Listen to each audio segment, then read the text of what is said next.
Friends, Kalpana's ஃபுட்ஸில் கம்பு dosa mix எடுத்திருக்கேன். நான் வந்து இதில் உங்களுக்கு தோசை போட்டு காட்டியிருக்கிறேன், அடையும் செஞ்சு காட்டியிருக்கேன். இன்றைக்கி வந்து நான் இதில் போண்டா செய்ய போகிறேன். அது எப்படி செய்யுதுன்னு பார்க்கலாம். 2 கப்பு கம்பு தோசை மிக்ஸ், 2 கப்பு, 1 கப் அளவு முருங்கைக்கீரை எடுத்திருக்கேன். நான் முருங்கைக்கீரை, வெங்காயம், பூண்டு, பச்சை மிளகாய், கொத்தமல்லி இது எல்லாமே பொடியாக கட் பண்ணி போட்டுக்கலாம். மிளகாத்தூள், மஞ்சத்தூள், உப்பு இதெல்லாம் போட்டு நல்லா நம்ம போண்டாக்கு எப்படி மாவு பிசையுமோ அதே மாதிரி லூஸாக பிசைஞ்சிக்கணும். அப்போ தான் நம்ம போட்டு சாப்பிட்றதுக்கும் நல்லா சாஃப்டாக நல்லாயிருக்கும்.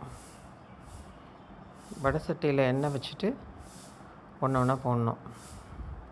நான் வந்து இந்த கொஞ்சம் எண்ணெயிலே ஒரு 10-15 போண்டா கூட போட்டுடுவேன்.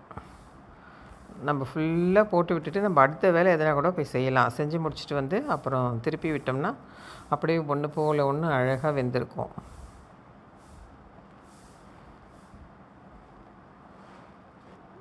நல்லா ஃபுல்லாக போட்டுட்டு இதை பாருங்கள், எடுத்து பார்த்தா கலர் எவ்வளோ அழகாக இருக்குது பாருங்கள். கம்பு தோசை மிக்ஸில் போண்டா ரொம்ப சூப்பராக இருக்குது பாருங்கள் பார்க்குறதுக்கு. அவ்வளோதான், போதும், வெந்துருச்சு, எடுத்துடலாம்.